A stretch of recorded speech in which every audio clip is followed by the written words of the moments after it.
Me llamo Isabel. Tengo 27 años. Soy de un pueblo cerca de Toledo, pero llevo 3 años viviendo en Madrid. No vine persiguiendo un sueño. Vine buscando salvación. Mi padre, tras un derrame cerebral, dejó de reconocerme.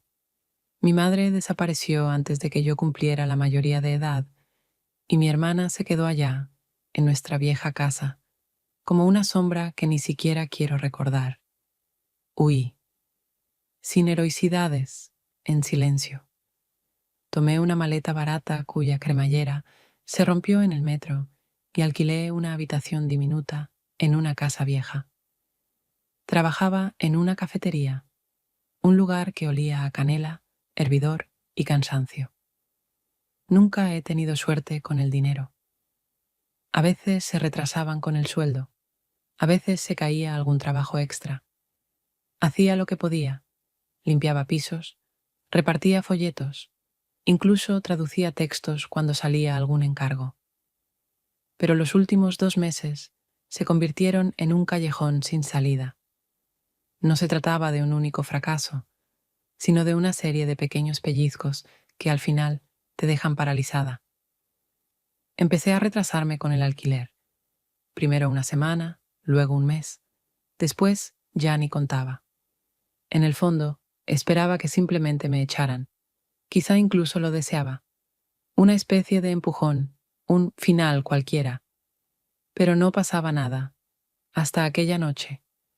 Estaba sentada en la cama, revolviendo monedas en una taza vacía. Afuera alguien tiró una botella. Se oyó un grito. No me giré. Y entonces, un golpe suave en la puerta. Seguro, pero no brusco. Me levanté. Abrí. En el umbral estaba Julio, el dueño. Tendría cerca de 70 años. Siempre impecable, incluso al sacar la basura. Todo en él hablaba de orden. Su rostro, sus gestos, su voz, que casi nunca oía. Rara vez hablaba, aún más rara vez preguntaba algo. Tenía en la mano un sobre blanco. Lo extendió. Sin buenas noches, sin lo siento, sin tenemos que hablar. Lo tomé en silencio. Y tampoco dije nada. No me miró directamente, más bien a través de mí. En sus ojos no había ira, ni molestia, ni siquiera decepción. Había otro tipo de cansancio, de ese que no grita. El cansancio de alguien que ya ha visto demasiado como para juzgar. Retrocedí. Él asintió y se fue. El sobre estuvo media hora sobre la cama antes de que lo abriera. Dentro, una lista de deudas, un aviso de posible desalojo y una nota escrita a mano. Hablemos antes de que termine la semana. Me quedé mucho rato mirando esas palabras, y no sentí miedo ni rencor, solo una vergüenza ardiente, densa, no por no haber pagado, sino porque él no me juzgó. La luz se cortó hacia el atardecer, justo cuando intentaba calentar el arroz de ayer en la sartén. El gas hacía tiempo que no funcionaba. Solo me quedaba una pequeña placa eléctrica, y aún esa funcionaba solo cuando el enchufe lo permitía. Suspiré, me senté al borde de la cama, miré el teléfono. 6% de batería. No había nada que mirar, ni a quién escribir. Justo estaba envolviéndome con una manta, cuando oí de nuevo aquel toque familiar, preciso, como si alguien no quisiera ser escuchado, pero no tuviera otra opción. Abrí la puerta. Julio tenía un alargador en las manos. Es para ti. Mi red todavía funciona. Lo tomé. Quise decir algo, alguna banalidad como gracias, pero las palabras me parecían demasiado grandes. Él no se fue. ¿Has comido? Traje algo del trabajo. ¿Estaba rico? Frío, pero ya qué más da. Él guardó silencio. Solo estaba allí, de pie, mirando. No me examinaba, no me juzgaba, observaba, como si intentara comprender algo que no se ve. ¿Cuánto tiempo más vas a seguir así? Preguntó de repente. ¿Así cómo? Sobreviviendo. Cada mañana como si pisaras un campo minado. ¿Cuánto más podrás con ese ritmo? Sonreí, más de cansancio que de ironía. ¿Tienes una alternativa? Suspiró, lento, como si buscara la forma correcta de decir algo importante y no la encontrara. Si supiera cómo sacarte de todo esto, lo intentaría, pero no soy un salvador. Yo solo estoy aquí. No supe qué responder. Esas palabras eran ajenas a este pasillo, donde normalmente olía a detergente y a periódicos viejos. Quise cerrar la puerta, pero no con desprecio, sino para no acostumbrarme a lo que no tendría. Voy a enchufar el cable en el salón. Si necesitas, puedes cargar el móvil o simplemente usarlo. Asintió, como si entre nosotros hubiera más que silencio, y se fue. Cuando cerré la puerta, sentí un calor extraño, no de la electricidad, sino de que nadie me había dicho que todo estaría bien, y en eso no había ni una sola mentira. Me despidieron un miércoles, 20 minutos antes del almuerzo. Lucía asintió desde detrás de la barra, sin mirarme directamente, como si supiera que yo ya lo había entendido todo. Sus ojos buscaban algo en una lista del tablet, pero era solo costumbre, desviar la mirada cuando dices algo que ni tú misma quieres oír. Isabel, ¿podemos hablar un minuto? En la sala de empleados olía a plástico y a café viejo, del que nadie terminó. Ella estaba de pie, pero tenía las manos cruzadas como una colegiala. Sé que es repentino. Simplemente nos recortaron el presupuesto. Teníamos que elegir. Trabajas muy bien. A los clientes les caes genial. Pero fuiste la última en incorporarte. ¿Lo entiendes? No pregunté a quién se quedaron. No le dije que no tengo familia en la ciudad, que me quedan 20 euros. Y en monedas. En momentos así, una solo quiere desaparecer sin hacer ruido. No ser víctima, solo retirarse. Volví al salón y trabajé 4 horas más. Sin rabia, sin sonrisas, solo entregando pedidos, limpiando mesas, sirviendo té a una mujer de manos secas que siempre dejaba 10 céntimos de propina y decía gracias como si fuera una oración. Al final, Lucía me extendió una bolsa de papel. Decía algo sobre sobras y lo siento, pero ya no la oía. Sus labios se movían lento, como en las películas cuando el sonido se retrasa. Tomé la bolsa y salí sin mirar atrás. En la salida, el guardia de seguridad me despidió con un leve gesto.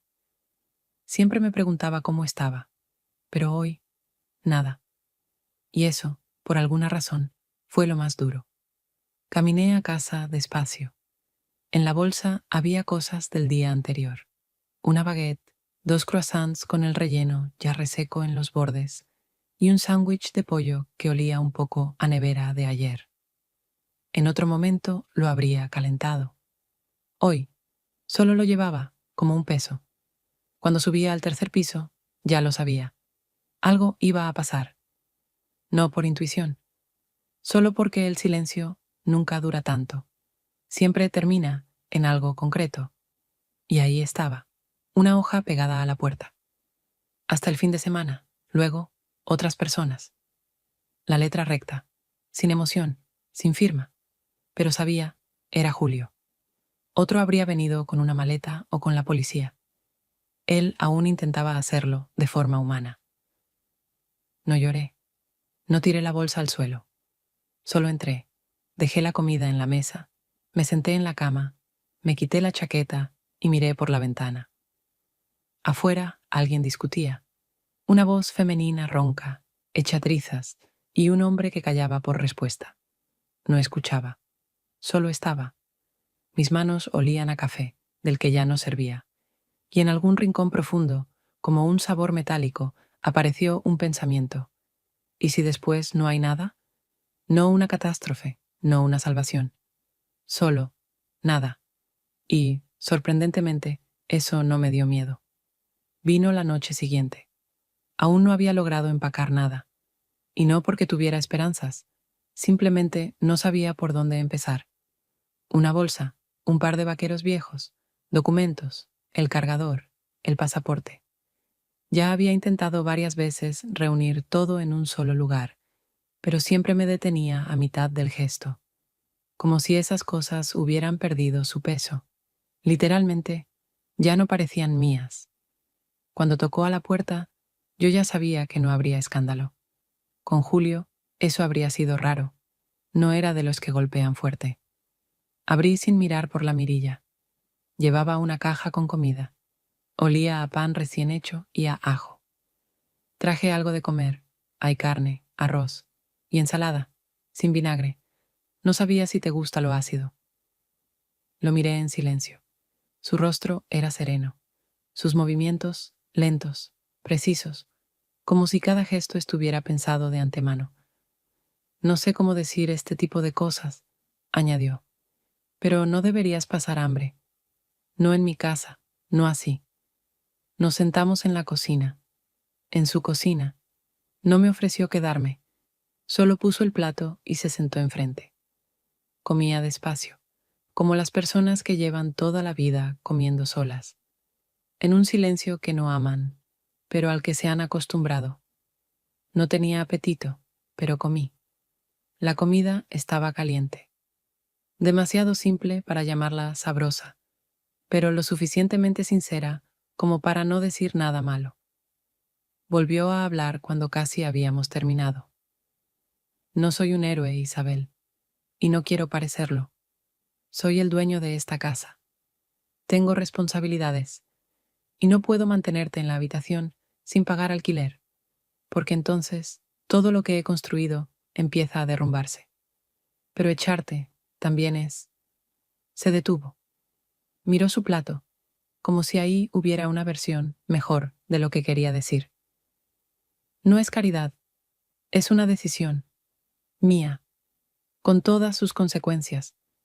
Si quieres quedarte, quiero saber que no es porque no tienes a dónde ir, sino porque aún no estás tan rota como para dejarte caer del todo. Tragué el último bocado de arroz. Me sorprendió que aún estuviera caliente. No me miraba desde arriba. No me decía cómo vivir. Solo admitía que a él también le dolía todo esto, pero a su manera, sin drama, sin lágrimas. Y quizás fue la primera vez en mucho tiempo que no me sentí una carga, sino un igual, al menos por un momento. Al día siguiente me desperté temprano, sin alarma. Simplemente abrí los ojos, como si algo dentro de mí dijera, basta de estar acostada.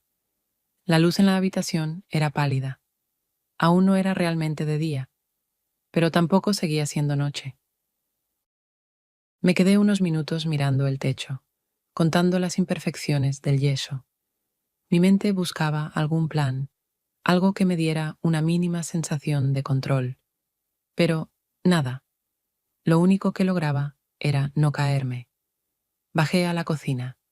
Estaba en silencio, pero no un silencio vacío, solo el de alguien que no había encendido la televisión, no había activado ningún interruptor, no respiraba sobre mi nuca. Al mediodía subí de nuevo a donde Julio, no por comida, simplemente no quería estar sola. Era una necesidad extraña, no sentir la presencia de alguien, sino saber que estaba cerca, en algún rincón del apartamento, no más cerca, no más lejos. Abrió enseguida, sin preguntas. ¿Puedo pasar? Asintió. En su gesto no había sorpresa. Tal vez esperaba, tal vez. Deseaba que yo viniera antes de que la situación empeorara aún más. Me senté en el borde del sofá, tomé una taza con agua que llevaba allí ya un tiempo. Casi no hablábamos. Solo frases cortas, sobre el clima, sobre cómo zumbaba el ascensor, aunque ya nadie lo usaba. Pero en el aire colgaba algo no dicho, pesado, como una tetera llena que nadie pone al fuego. La semana pasada fui al centro de ayuda, dije al fin. Había fila. Me anotaron para una cita dentro de 2 semanas. Dijeron que podrían ayudar con trabajo o alojamiento temporal, pero hay que esperar. No respondió enseguida. Sacó unas gafas del bolsillo. Se tomó su tiempo limpiando los cristales. ¿Y conocidos? ¿Amigos? Aquí, ninguno. Y los que tenía, cada quien en lo suyo. Escribí. Incluso pregunté a una chica con la que estudiamos juntas. Leyó el mensaje, pero no contestó. Guardó silencio de nuevo. Pero no porque no tuviera nada que decir. Estaba pensando, despacio, como todo en él, no por indecisión, sino por cuidado. No puedo dejarte aquí para siempre. Así como así. No se trata de alojamiento, es otra cosa. Pero puedo darte dinero. Y se detuvo. Inclinó la cabeza ligeramente. Su voz no cambió. No se volvió más suave ni más dura. Pero en ella apareció algo. Frágil. Si tú quisieras, podrías pasar la noche conmigo. No como inquilina, no como deudora, como persona. Al principio no entendí a qué se refería. Y luego lo comprendí. Levantó la mirada. No es una obligación. No te estoy pidiendo nada. No estoy presionando. Solo quiero que lo sepas. También es una opción. No porque tengas que devolver algo, sino porque llevo mucho tiempo solo, muchísimo, y ya no estoy seguro de poder estar con alguien de verdad. Me quedé sentada en silencio, no asustada, y tampoco ofendida. Sentía que ambos estábamos parados, en medio de algo más profundo que una simple propuesta. No era un trueque, era una confesión honesta. Solo quería decirlo, para que lo sepas. Y si no, lo entenderé, y no cambiará nada. Puedes quedarte aquí hasta el fin de semana. Sin reproches. Solo dímelo si quieres estar cerca. No añadió nada más. No se acercó. No esperó respuesta. Solo se fue a otra habitación, dejando la puerta entreabierta. Yo me quedé allí sentada, y en mi cabeza no giraban preguntas como ¿está bien esto? ¿O ¿es este el límite? No había juicio, solo un hecho. Fue sincero, y yo estaba cansada, y también viva. No fui esa misma noche, ni siquiera al día siguiente. Pasaron 2 días antes de que me atreviera, y no porque dudara. Simplemente, todo dentro de mí estaba amortiguado, como si alguien hubiera apagado con agua todos los interruptores de las emociones. Fui tarde, no tarde según el reloj, tarde para hablar, para dar explicaciones, para tomar decisiones que quieras llamar pensadas. Abrió enseguida. No se sorprendió. No parecía que estuviera esperando, pero tampoco que le diera igual. Simplemente me miró y se hizo a un lado. El apartamento estaba ordenado, vacío y recogido, como una habitación arreglada no para alguien, sino por respeto a uno mismo. Olía a jabón, un poco a lejía, y a soledad, esa que no grita, no pide atención, solo vive allí, desde hace tiempo, sin quejarse. No encendió toda la luz, solo una lámpara de mesa sobre la cómoda. ¿Té? Preguntó simplemente. Asentí, y mientras servía el agua, yo me quedé de pie junto a la ventana, manos sobre el radiador, ojos en las manchas oscuras de los árboles tras el cristal. Cuando nos sentamos, las tazas estaban tibias, pero no quemaban, y no había vino, ni música, ni siquiera parpadeaba la televisión en algún rincón. No hablamos, y en ese silencio no había incomodidad. Simplemente, cada uno de nosotros ya había dicho todo lo que podía, y no quedaba nada que valiera la pena aclarar. Me tocó la mano, no con seguridad, no con fluidez, sino con cuidado, como alguien que toca algo vivo después de una pausa demasiado larga. Sus manos estaban algo frías, con un leve temblor. Cuando llegamos a su dormitorio, todo fue lento, sin juego, sin intentar hacerlo como en las películas. No sentí que me vendiera, ni que me salvara. Nada se disolvía, nada se resolvía, pero todo tenía sentido. Permanecimos acostados en silencio. Su respiración era pausada, pesada. Simplemente estaba allí, presente, esa presencia que se echa más de menos que las palabras. Al cabo de un rato habló. ¿Ahora me desprecias? Su voz no era culpable, más bien cautelosa, como alguien que sabe que ha cruzado una línea, pero no está seguro de cuál exactamente. Giré un poco la cabeza. La luz de la lámpara se proyectaba sobre el techo. Las sombras de nuestras manos parecían ajenas. Aún no sé lo que siento, pero desprecio no hay. Y eso era verdad, porque nunca supe despreciar a quien no miente.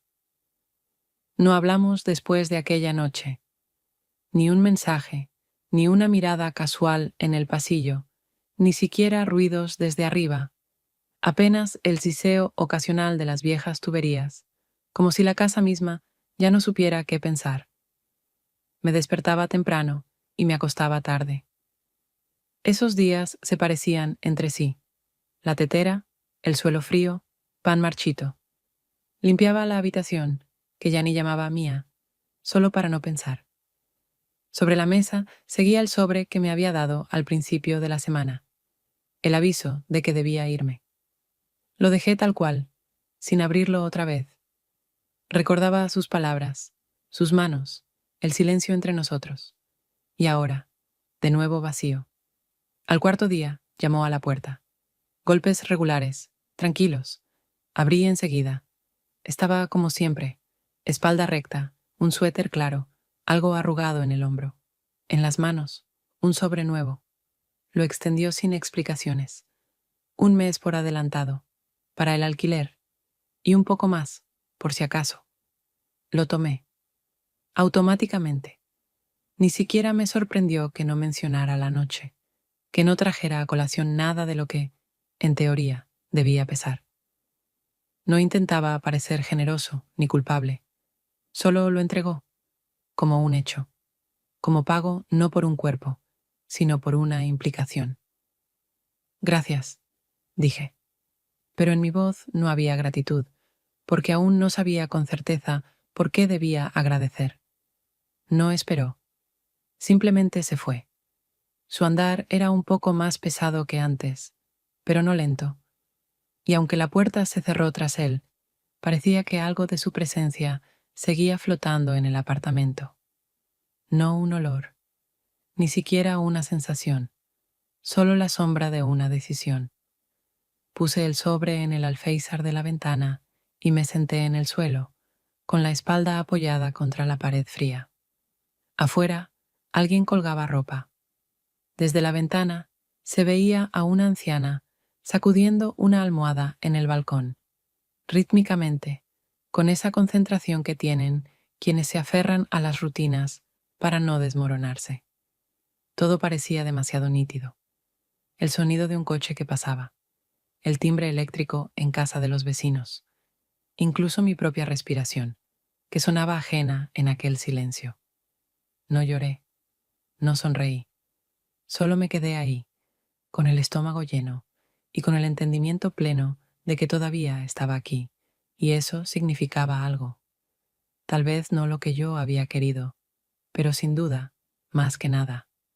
No había deuda, no había castigo, solo silencio, y algo dentro de mí empezaba a comprender que el silencio no siempre es un final. A veces es solo una pausa antes de volver a aprender a hablar. A la mañana siguiente, decidí ir a una tienda un poco más lejos de lo habitual, la que está en la segunda calle, junto a la farmacia. No porque fuera mejor, simplemente quería cambiar de ruta, ver otras personas, otros rostros que aún no reconocieran mi cansancio. Estaba en la fila de la panadería, con una cesta en la mano que contenía solo 3 cosas: un paquete de arroz, la leche más barata y 2 mandarinas. No podía permitirme más. Detrás de mí, una mujer con una niña. La niña tarareaba algo para sí misma y la mujer miraba el móvil con nerviosismo.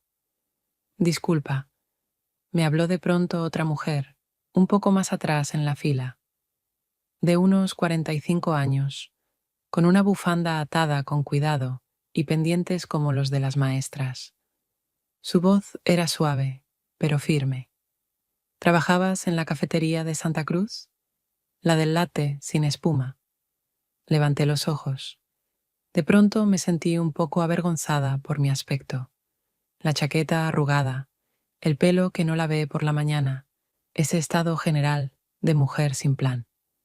Sí, asentí. Ya no, pero sí, trabajaba allí. Tienes una voz muy agradable, te recuerdo. Siempre decías, por favor, incluso cuando los clientes no lo notaban. Quise responder algo, pero ya estaba sacando una tarjeta de su bolso. Simple, blanca, con un logotipo azul. Apoyo creativo a negocios. Mi hermana busca una asistente. Es una empresa pequeña, pero todo legal. Contrato, salario. Nos dedicamos a presentaciones, búsqueda de clientes, desarrollo de marca. Ella me pidió que preguntara si conocía a alguien, y, no sé por qué, pero pensé en ti. ¿Te molestaría si le paso tu número? Miré la tarjeta durante unos segundos. En silencio. No fue una sorpresa, no como una oportunidad. Hace tiempo que dejé de esperarlas, pero sí como algo vivo, concreto. No una promesa, sino una acción. Yo, sí, claro, gracias. No somos mágicas, sonrió, pero somos normales, y a veces eso basta. Salí de la tienda con una bolsa que apenas pesaba nada, pero con una extraña sensación de estar llevando algo más. No una oportunidad, no una salvación, un cruce de caminos. En la esquina me detuve. Revisé el número en la tarjeta. Era real. Y sentí cómo en el pecho nacía una terquedad cautelosa. Esa que susurra, aún no se ha acabado. Y lo más importante, eso pasó no porque yo rogara, no porque fuera bonita, correcta o conveniente, sino simplemente porque alguien recordó mi voz. Y eso también significaba algo. El sábado por la mañana me desperté más temprano de lo que pensaba, aunque por primera vez en mucho tiempo no tenía motivos para apresurarme. La ventana estaba empañada. En el alféizar quedaba una maceta vacía. Alguna vez allí creció menta, pero se secó en otoño. Me senté largo rato al borde de la cama, observando cómo una familia se mudaba del apartamento de enfrente. Ruido, cajas. Alguien gritó. Alguien dejó caer un cojín directamente en un charco. Y por alguna razón, eso me hizo sentir más cálida. Porque yo aún estaba aquí. Las magdalenas salieron disparejas, un poco doradas de un solo lado, pero olían bien. Usé la última harina, un poco de canela que había traído del trabajo y azúcar de un sobrecito que alguien había dejado en el estante común del pasillo. Me gustaba hornear, no porque supiera, sino porque me daba la ilusión de control. La masa sube si se le da tiempo, y no hace falta inventar nada. Envolví las dos más bonitas en una servilleta, las puse en una caja de té vacía, esa que había guardado para algo lindo, y subí un piso más arriba. Cuando toqué, no abrió de inmediato. Ya me iba a bajar, pero la puerta se entreabrió. Llevaba un suéter gris, las gafas en la punta de la nariz, el pelo algo despeinado. Y había algo distinto en él, algo que no era de antes, como si él también hubiera estado repensando todo, solo que en silencio. Hola, yo traje repostería, casera, sin más, nada raro.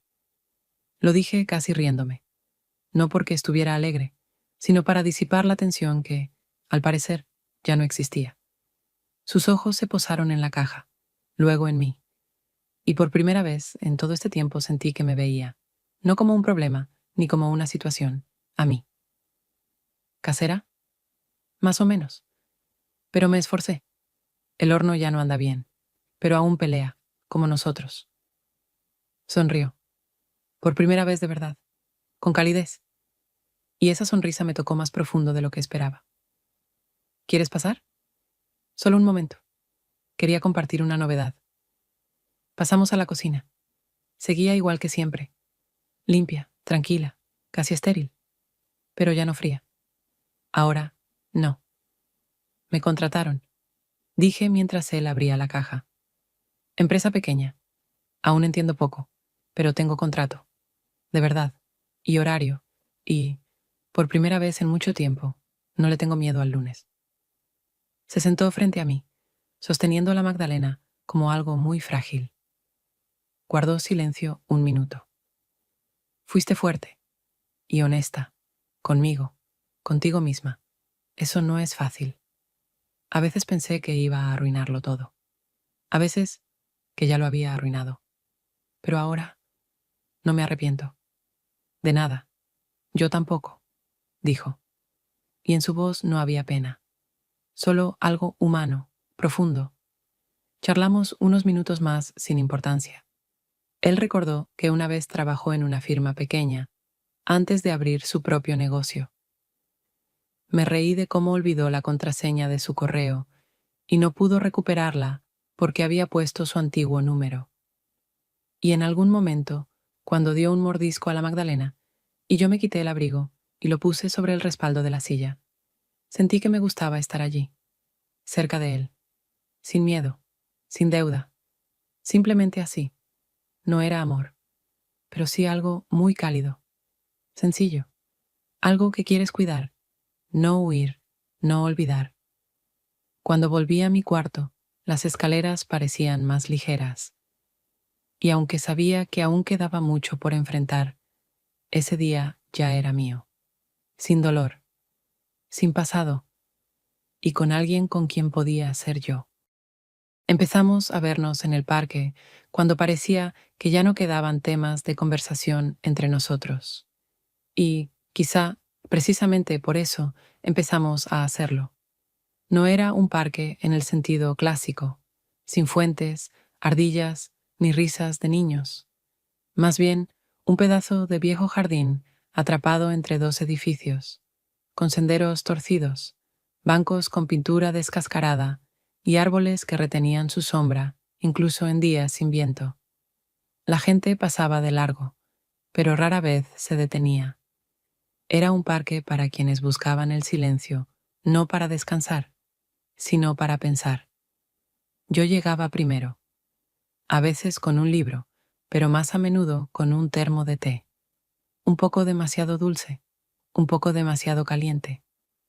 Me sentaba siempre en el mismo sitio, en un banco, junto a un árbol viejo, con grietas profundas en la corteza, como si también guardara recuerdos. Él llegaba casi siempre 10 minutos después, siempre con el mismo libro, grueso, amarillento, con las esquinas dobladas. Y aunque nunca le pregunté qué leía, sentía que no lo hacía por el contenido, solo por el ritual, para ocupar las manos, para no mirarse directamente. No hablábamos, no por evitar temas, simplemente ya no lo sabía. Todo lo importante ya había ocurrido. Lo que quedaba era la presencia. Y resultaba suficiente. A veces llevaba manzanas, o galletas algo resecas, que nunca me salían iguales. Él las comía sin comentario, en silencio, con una leve mirada entrecerrada, como si no percibiera el sabor, sino mi estado de ánimo. Una vez dijo, estas están un poco mejores que las últimas. Tal vez estabas menos enfadada cuando las horneaste. Sonreí, no porque fuera un chiste, sino porque era su forma de decir, te veo, no nos tocábamos, ni siquiera por accidente, no por temor. Simplemente no había necesidad de demostrar cercanía con el cuerpo. Había otra, la costumbre del entendimiento silencioso, de cómo se inclinaba ligeramente hacia adelante cuando quería decir algo, pero decidía no hacerlo, de cómo yo levantaba la taza hasta los labios y la mantenía ahí un segundo, sin decidirme a hablar o a dejarlo todo como estaba. Cuando pasaban otras personas, no nos mirábamos, no por incomodidad, sino porque nuestro silencio era nuestro. No queríamos mostrarlo al mundo, solo existía cuando nadie más lo veía. Un día empezó a llover, y no nos fuimos. Nos quedamos bajo el árbol viejo, con gotas en los hombros, con vapor saliendo del té, que se enfriaba rápido. Y entonces, por primera vez, pensé, Estoy bien. No sin dudas, no sin dolor, pero bien. Y quizás eso era todo lo que había entre nosotros, pero era suficiente. Silencio que no asfixia, miradas que no exigen, y dos personas que, por fin, no se esconden de nadie, ni siquiera de sí mismas. A la gente le gustan las historias con final. Uno claro, como una puerta que se cierra, alguien que te rescata, una batalla superada, un nuevo comienzo. Pero mi final no es una culminación heroica, es una terquedad silenciosa que llega cuando ya no esperas ni salvación ni aplausos. No me salvé, crecí, no en una noche, y no gracias a una sola cosa. No fue por los sobres con dinero, ni por los bollos, ni por el nuevo trabajo. Fue por tener que mirar de frente todo lo que me daba miedo. El hambre, no solo del cuerpo, sino humano. La soledad que aprieta el pecho cuando comes arroz frío en una habitación ajena. Y mi reflejo, ese que antes quería romper el espejo porque no se reconocía. Trabajo. Cada mañana voy a la oficina. Metro, café de máquina, ventanas que solo se abren para ventilar. Me llaman por mi nombre. No como la chica del café, no como la inquilina del segundo piso, sino como persona. Y eso basta para mantener la espalda recta. Con Julio todavía nos vemos. No con frecuencia, no a propósito. A veces subo a dejarle unos trozos de cáscara de limón confitada. Él, a veces, toca la puerta y pregunta si necesito ayuda con una bombilla. No hablamos de aquella noche, no la evitamos, simplemente no la convertimos en un símbolo, porque no lo fue. Fue una elección, mía, suya, de dos personas a las que les duele de forma distinta, pero conocida. No lo desprecio. Y creo, él tampoco a mí. Ambos confundimos una vez cercanía con rescate, pero descubrimos que la cercanía puede ser honesta, sin promesas, sin obligaciones, sin intención de eternidad. En el parque ya no nos vemos con regularidad. A veces lo veo de lejos. Él vuelve del supermercado, yo, del trabajo. Nos saludamos con un gesto, a veces con una sonrisa. Y eso es suficiente, porque esta no es una historia sobre cómo me salvaron. Es la historia de una mujer que se sostuvo en pie cuando todo a su alrededor empujaba a caer, de cómo aprendió a no apartar la mirada de sí misma, a no buscar culpables y a no avergonzarse de haber sobrevivido, a su manera. Ahora vuelvo a mirarme en el espejo y por primera vez no bajo la mirada.